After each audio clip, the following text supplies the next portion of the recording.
there was a bumper sticker going around that said impeachment with honor. Okay. Do you remember seeing that? Maybe vaguely. It's been a while, but possibly. I know that the notion of impeaching this president predated his taking the oath of office. And it never had anything to do with his conduct in office. It had to do with the fact that he spoiled the party because it was Hillary's turn to be president.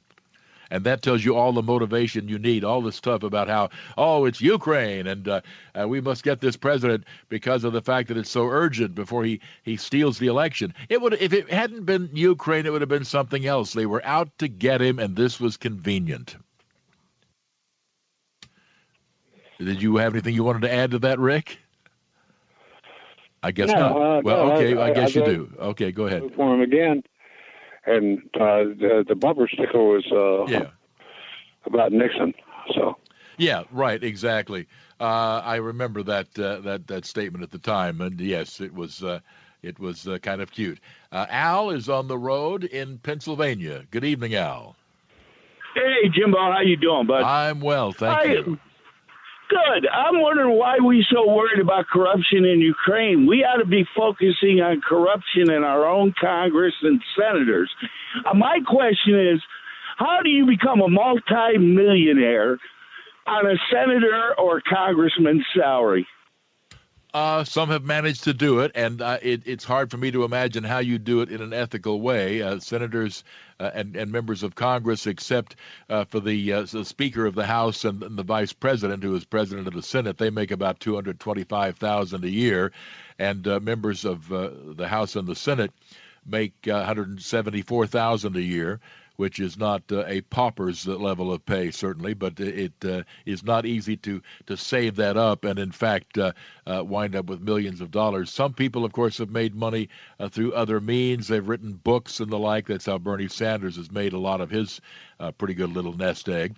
They haven't all done it in an illegal way, but I'll put it this way. If you are one of 535 people who get to make the laws of the country, let's put it this way.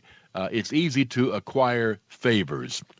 1-866-50-JIMBO is our number, 1-866-505-4626, and we'll be back on the Bohannon Show in a moment.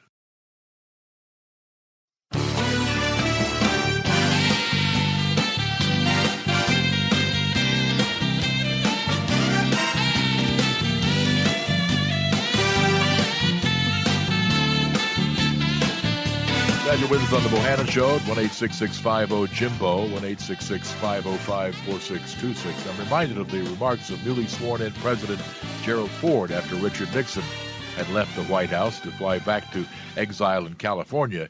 And his remarks were, "Our long national nightmare is over." Well, this one's not over, but it may be heading in that direction. This is Ted in Jamestown, New York. Hi, Ted. Hi, Jim. Hi. Question. Would it require an actual amendment to further define what each house's responsibilities and in an impeachment proceeding? In the impeachment, because there is no definition. Well, I mean, it's very loose. I mean, the Constitution, which can be maddeningly precise in some instances, and in some areas it is vague, but it is vague because of necessity. On impeachment here, this is what it says in Article 1, Section 2, the very last words of that article. The House of Representatives shall have the sole power of impeachment, period. On to the Senate. Then on the Senate section here, it says the Senate shall have the sole power to try all impeachments. When sitting for that purpose, they shall be under oath or affirmation.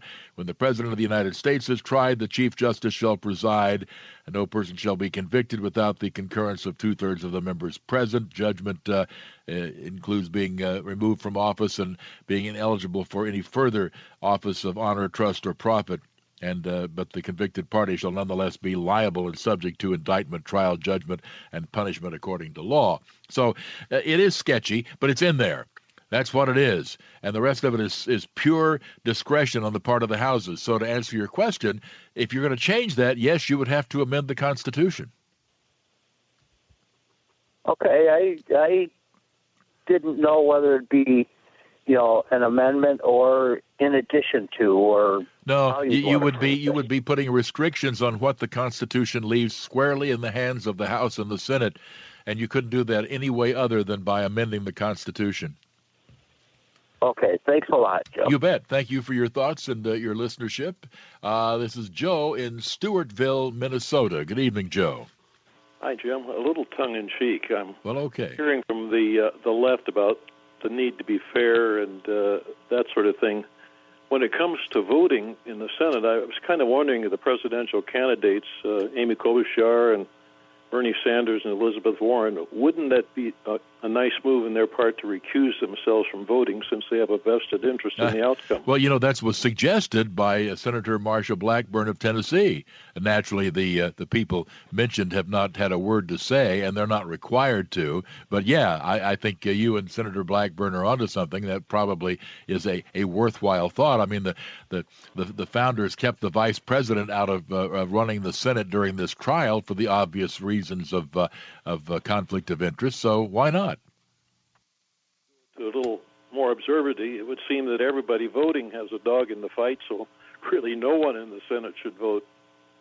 Well, I mean, they're not all running, but certainly 4 of them are still declared candidates, so yeah, I think you make a valid point. By the way, if you didn't happen to notice this, but after the president's rally of last night in Wildwood, New Jersey, the Bolero Resort featured a Trump rally drink special menu. I just wanted to give those to you here. They featured a Margarita, M-A-G-A, Margarita, tequila, strawberry liqueur, lime juice, and orange juice. The Subpoena Colada, oh, these are so cute, which featured Malibu rum, pineapple juice, coconut cream. They had impeachment punch, Svedka peach schnapps, Pinot Grigio, Sprite, and sliced peaches. Oh, this Moscow Mueller. Okay, very good. Stoli, lime juice, and ginger beer. The Russian collusion, Absolute, and Kahlua. And this may be the best one of all, the Sanders. You buy the drink and we give it to someone who doesn't have one. Too decidedly clever for words. All righty. Stay with us. More to come on the Bohannon Show, and we'll be back in a moment. I would note, by the way, that tonight marks the 27th anniversary of me having this show, going back to the night that Larry King retired from nighttime radio to work strictly at CNN. So 27 great years. We'll be back with more in a moment. There it was, the cry of "let me out," over and over. So Lake Worth Beach, Florida police showed up, and the owner of the house explained that the neighbors heard Rambo, his pet parrot, whom the owner has taught to say, "let me out," when Rambo lived in a cage some years ago. Case closed. You can find any number of strange sights in Las Vegas, but one of the strangest recently had been a pigeon walking around with a tiny sombrero on its head. Who knows, maybe other pigeons were doing to him what they sometimes do to people they fly over. My concern is for all the pigeons which just left a casino and can't even afford a hat. A home surveillance camera in rural Jackson, California has spotted something never seen before. 5 mountain lions hanging out together. A pack of mountain lions is unheard of. I wonder if they've formed a gang. Near Yuba City, California, someone has swiped nearly 100 beehives worth about $44,000. And no, we've no indication that the police planned to mount a sting operation. Curtis Phelps had taken out the trash in freezing weather and turned to go back in the house when he was confronted by a bull moose. He hid in a shed and called his wife to tell him when the moose had left. And you wonder why you don't live in Anchorage, Alaska, or for that matter, Ludlow, Vermont, where it took game wardens, firefighters, and a tranquilizer gun to get a moose unstuck from a railroad bridge.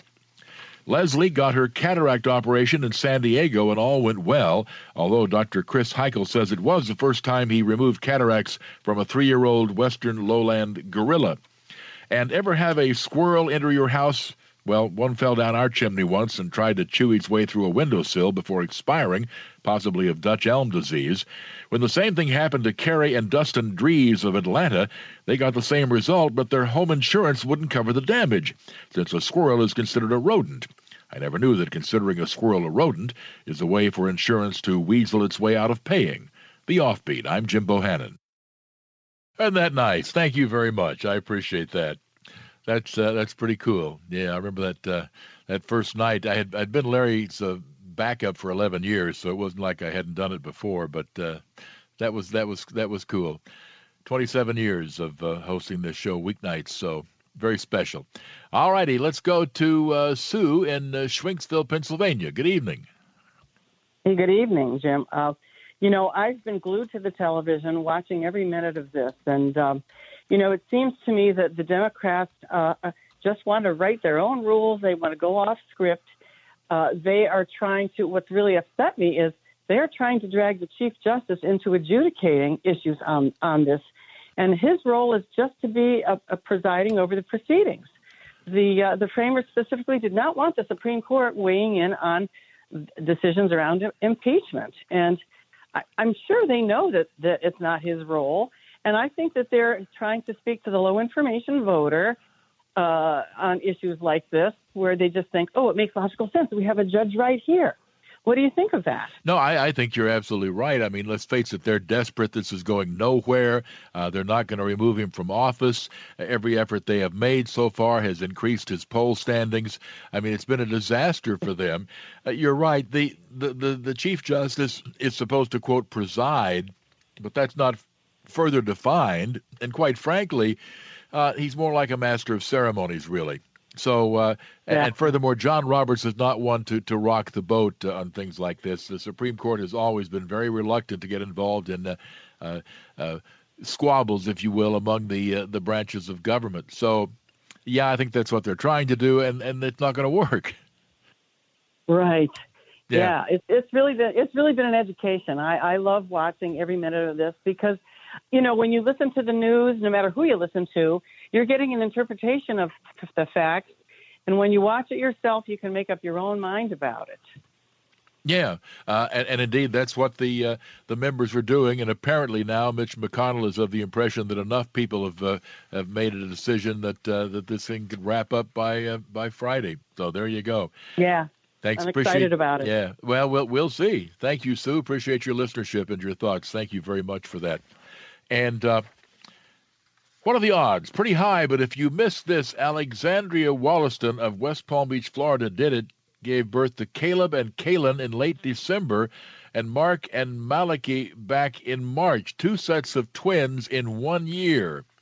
Now, that has to be some kind of congratulations, perhaps best delivered, around maybe Mother's Day. I'm just saying, all right? Anyway, that'll wrap us up for this evening's program. Thank you for joining us. Our producer and webmaster is Kathy Johnson. We're at JimBohannonShow.com. Engineering provided by Alex Hinton. And, of course, then there's yours truly. Always happy to be here. Jim Bohannon. We come to you weeknights here at Westwood One.